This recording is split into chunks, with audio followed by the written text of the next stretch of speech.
Nung nakita ko na tumatakbo talaga, ito na pinagawa ko sa kanya. Pero going back, gusto mo bang kumita ng 6.3 million a month? Hindi ko gusto mo bang kumita ng 6 na milyon? Yes. Gusto mo bang kumita ng 2.7 million a month? Gusto mo bang kumita ng 900,000 a month? Ano mas gusto mo? 6.3, 2.7 o 900? 6.3. Tama, dahil ang Pilipino, dakilang gahaman. joke lang. Okay, pero ang ginawa ko na, wala akong pera. So, kahit gusto ko to, dito lang ako. Tama? Kasi nung unang panahon, wala naman talagang pambayad yan. Gusto ko lang talagang masubukan. Kasi nasa worst case scenario. So, ginawa ko, kumausap ako ng mga kaibigan. Bilang na bilang ko po sila, 267 ang kinausap ko. Madami ba? Awa ng Diyos, ang sumali ay walo. Kasi kadalasan ng tao, sige, sumali ka muna. Pag kumita ka, tsaka ako. Sige, pag nabawi mo, puhunan mo, tsaka ako mag-join. Pag ikaw ay kumikita na ng kada linggo ng pera, tsaka ako maniniwala. Ang dami ko kinausap.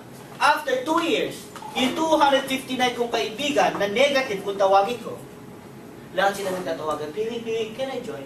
Pili, maganda mo na yung business mo. Ano mo sabi sa kanila? Never mind. I'm busy.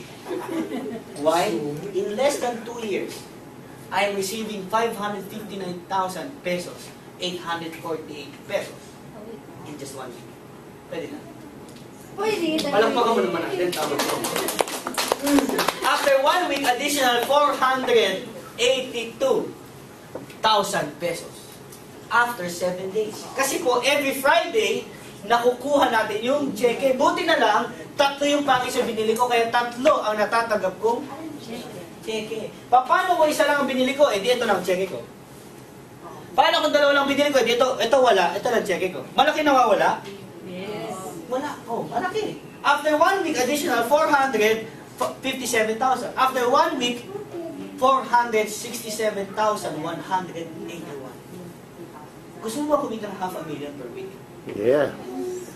Gusto mo ba kumita ng 500,000 per week? Yes. Alam mo dito, with my 11,964 investment, sa 8 kaibigan na kinausap ko lang, na yung 259 dinaniwala, I'm getting almost 2 million per month. Who wants to earn 2 million a month? Alam mo no Friday, kaya diba nung Friday, no? So Friday, Jamaica, alam mo nagulat ako, check ko was 876,000 pesos. 1 week. Wow. 1 week. 1 week. Wala akong iniway. Wala akong sinera ng business. Alam mo nakakatuwa, in less than 2 years, kumita po yung investment ko ng 25 million pesos. Pero in less than a few months, being a member, nakabili ko ng sarili ko sa sakyan. In less than a year. Pwede na. Sino dito naniniwala, bago matapos 2011, may bago ka na sakyan? Yes. As kamay naman. Okay. After 3 months, additional BMW 5 Series. Sabi ng kapitbahay ko, Bibi, paano nangyari yan? Paano ginawa mo? Sabi ko, friend, alam mo, magkano bili ko sa kotse na yan? Sabi ko sa kanya, 3,988. Isa naniniwala. Sabi ko, alam mo, friend, gusto mo ng kotse? Sabi niya, oo naman. Sabi ko, pumunta ka sa office namin sa Robinsons Galleria, 20th floor, magdala ka ng 4,000. Pagpalit mo kami nagbebenta ng sasakyan, 4,000 lang. Excited kinabukasan, di natulog. Sabi niya, 4,000 ang bibili ko. Fortuner ba? Kami ba? Alam mo ginawa niya pag-upo niya hanggang pag-upo niya sa katapahan ng Duncan, na isang kaibigan ko. Kasi alam niya talaga, may mabibili siyang kotse sa 4,000. Pag-upo niya sa seminar room, may isang speaker kami, nag-represent. Galit na galit sa akin. Sabi niya, Piri, text na ako, Piri, loko ka. Sabi mo sa akin, may nagbebenta ng kotse 4,000. Eh, ang binibenta dito, loan. Sabi ko sa kanya, bro, after ni percent yung loan, bigbenta ka ng kotse ng 4,000. So, nung after the presentation, ano sabi sa akin? Piwi, thank you Hindi lang pala kotse ang mabibili ko sa 4,000. Pati palang bahay mabibili ko. Right now, he's part of Millionaires Club. He's already earning 100,000 pesos per week because of the 4,000 pesos na sinali. Ang nakakatawa sa akin, after 2 months, additional Porsche box. Ang nakakatawa pa dito, after 3 months, nabigyan kami ng sarili namin tahanan sa The Ford Global City. Walang pa kami.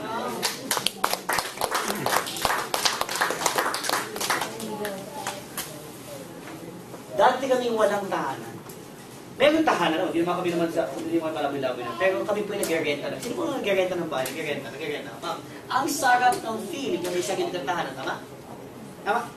With V-Mobile, in less than a year, siguro 7 months o 8 months, with V-Mobile, sa halagang 3,988, nabigyan kami ng sarili namin tahanan ng family namin. Sulit po ba? Sulit. Ilan ang binenta ko? 8. Ang nakakatuwa pa dyan, kapatid, after 2 months, nabigyan ako additional Mercedes-Benz. Parang kami naman.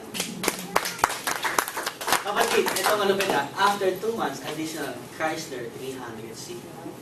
Ito mas malupit, guys. After 1 month, additional Hummer H2.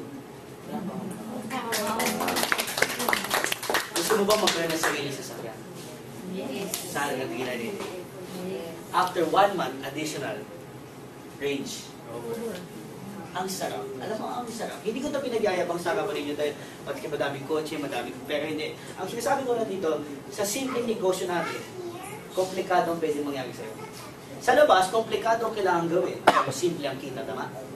Dito, simple lang kailangan gawin, pero komplikado ang kita. Bakit simple? Paano simple? Parang araw-araw birthday mo lang. Tama? Pag birthday mo, anong ginagawa mo? Naghahanda ka, tama? Pag naghahanda ka, nag-i-invite ka? Yes. Friend, punta ka sa bahay namin, may kainan. Tama? Ano lagay mo lang? Everyday, mag-i-invite ka lang. Tama? Ang gawin mo bukas, paglabas mo ng bahay mo, kunin mo yung package. No? Kung talaga hirapan ka mag-invite ng kaibigan, hawak mo yung package. Sa tapat ng bahay mo, hawak mo magkabilang kamay at ganun-ganun mo. Mapapansin ka ng tao. Ang ginagawa ng batang yun, sa ulo. Excuse me, ano yung hawak ko? May invite ka na? Yes, andala ka ha? Andala na sa mall ka. Yung package mo, iipit mo sa kiligili mo. Pag nakinig kayo, "Hey friend, kamusta ka na?" Yung package mo, palipat-lipat mo sa kiligili mo. "O, kamusta ka na? Yung asawa mo, kamusta?" "Ah, ganun ba? Ano to ba?" Kasi sabi ng kaibigan mo, "Hindi ako sa kiligili mo." "Ano ba yan?" "Ay, di loading lang to. Payaman ako dito." Sa gagawin niya, magiging furious. Ikwento mo naman sa akin yan. Simple. Simple. Simple kailangan gawin.